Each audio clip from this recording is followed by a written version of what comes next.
Hello, NASCAR fans. Welcome to our race rewind for the Bowling.com 400 at Pocono Raceway this past Sunday, popularly won by Dale Earnhardt Jr.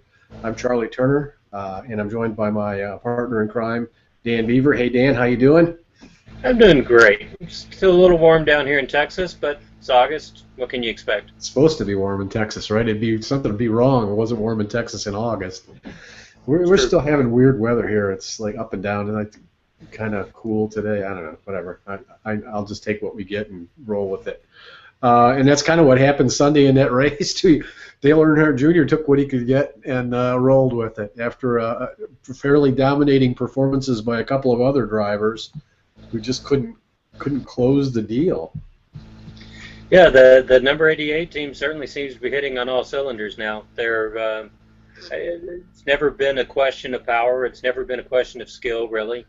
Occasionally, things like strategies keep drivers from doing what they really want to do. And last week, they got the strategy perfect, taking that caution right on the edge of the fuel window so they could come back in and take two tires and top off with fuel.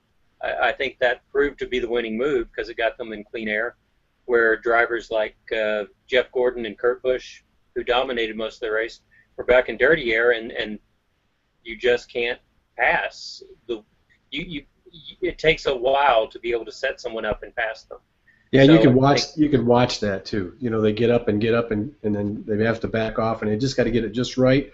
Once they get that right front corner under the left rear corner or whoever they're trying to pass, they just blow by them. They get a little bit of that side draft and go. yeah, and I think the other thing that we saw is how different drivers behave in that circumstance. Jeff Gordon fell back, then started to march his way back forward and ended up with a sixth place finish. Kurt, I walled it again. Bush slapped the wall twice. So, there's the difference between how some drivers handle that kind of adversity or that kind of challenge. Yeah, Earnhardt Jr. Led. I think he led 14 laps, and I believe it was the last 14 laps of the race that he led. But there were three other drivers who led more laps. Joey Logano early in the race led 30. Uh, as you mentioned, Kurt Busch had 30 laps led, and Jeff Gordon was the leading lap leader at 63 laps led. But none of those guys could get it done at the end. There was a restart late with Jeff Gordon and Dale Earnhardt Jr. on the front. Looked to me like Gordon had a decent restart. It's just Jr. I think had the stronger car in clean air. Right? Would you agree with that? Yeah, except those two didn't restart side by side. That was I thought they did. Oh no, that was Harvick, wasn't it? Harvick. Yeah, Yeah, that's right. I'm sorry, my bad. and they learned some lessons from Indy last week and Pocono last year. Take the outside Yeah, because you can, even if you lose a little bit going into turn one, you've got the momentum to keep arcing through the corner. It would have been interesting to see if Earnhardt and Gordon could start side by side. Had he been on the front row, I think Gordon probably could have won. His restarts weren't nearly as bad last week as they were at other times. He needs to be up front to restart. Restarting in traffic's been continues to be a problem. Part of that's the way the car is set up, and part of it, I think, is still his aggression level. But yeah, we had a little bit of everything. We had some long green flag runs for people who like that. And Joey Logano leading those 30 laps early on, he never really faded. He had the second best average running position for the day. So he was pretty much always in the top five, pretty much always inside of the leaders. And I think that bodes well for when we go back to a flat track later on in the year.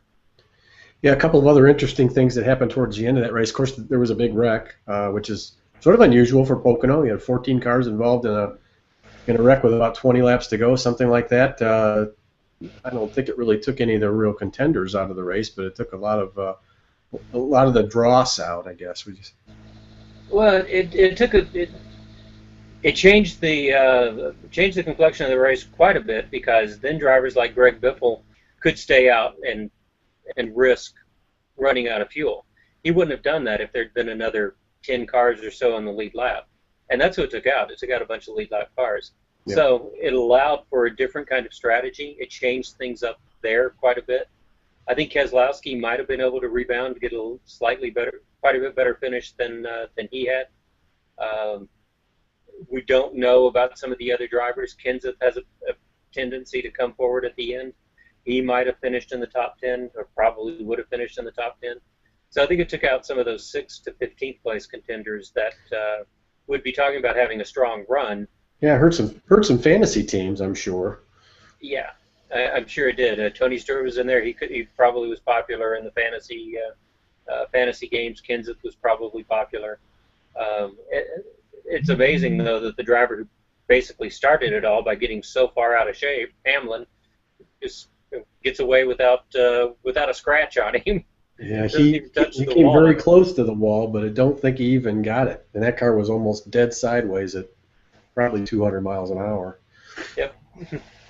So it's sometimes you got to be lucky and good, and Hamlin has been that recently on flat track. So his 9th place finish certainly well deserved, but that was a catastrophe for quite a few drivers. Yeah, and the other story that came out of that, and you alluded to earlier when we first started talking about the wreck, was Greg Biffle's finish. Greg had he rolled the dice. He and his crew chief rolled the dice. I don't think they had any choice. They weren't going to be contenders if they didn't do that, and led some laps and looked like maybe he had a chance there. Yeah, maybe. Once that caution came out, he needed it to go the distance, but when everyone caught up to him, there was really no way he was going to hold off the caliber of drivers who got to his back bumper. And by caliber, I mean based on the performance to that point. He clearly did not have a winning car.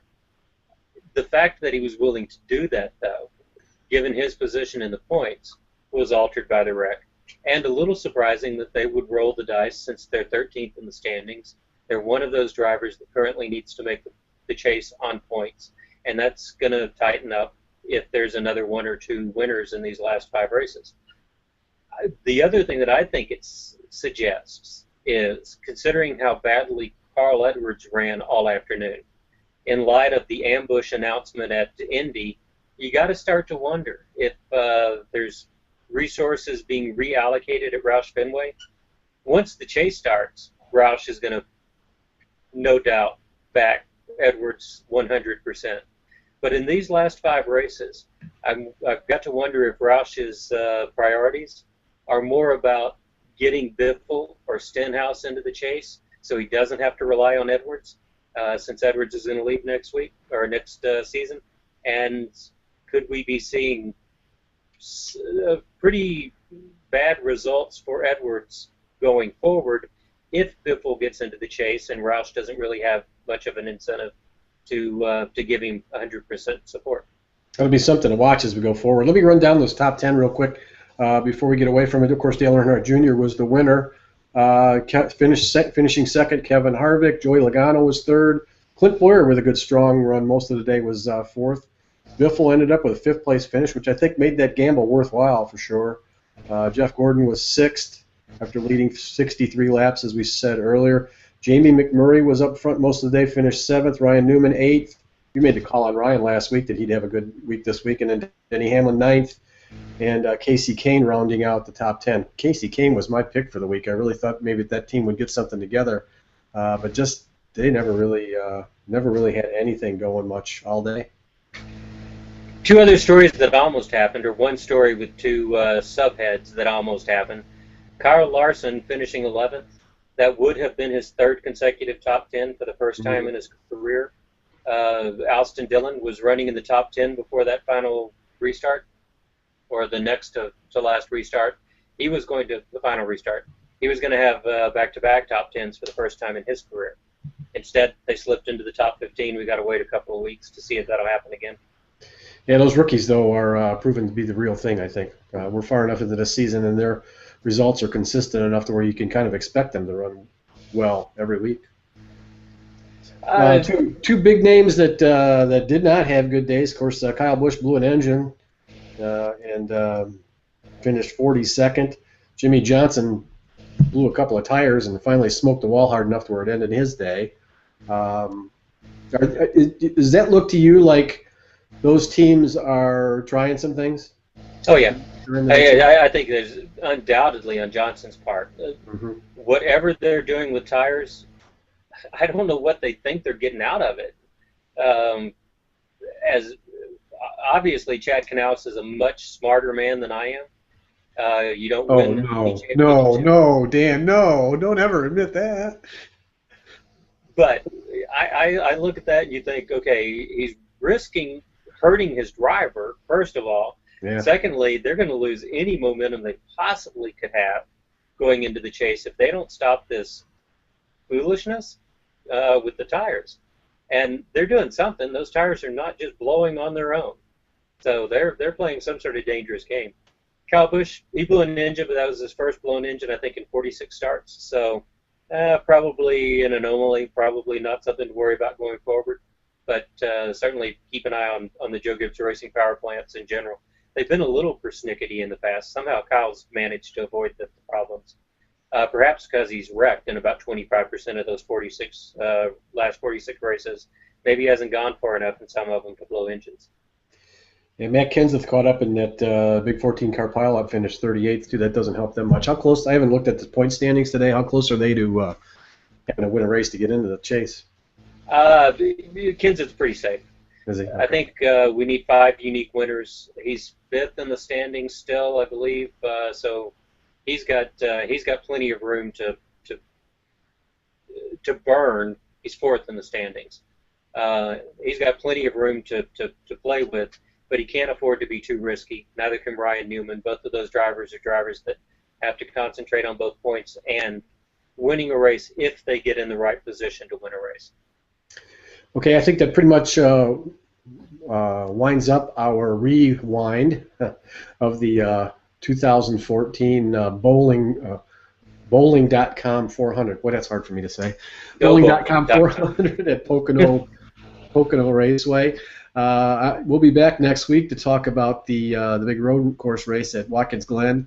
Again, I'm Charlie Turner. Follow me on Twitter at @OnPitRow. Dan Beaver, follow him on Twitter at Fantasy Race, and read Dan's great fantasy racing column for Yahoo Sports at yahoosports.com, and also now for rotoworld.com. So you can get some good stuff there from Dan. And then watch, we've got a new issue of On Pit Row magazine coming out just days from now. So keep an eye out for that. We've got some great original stuff there that we hope you'll enjoy and comment on for us. So again, for me, Charlie Turner, and for him, Dan Beaver, we'll sign off this week for the On Pit Row Race Rewind, and see you next week.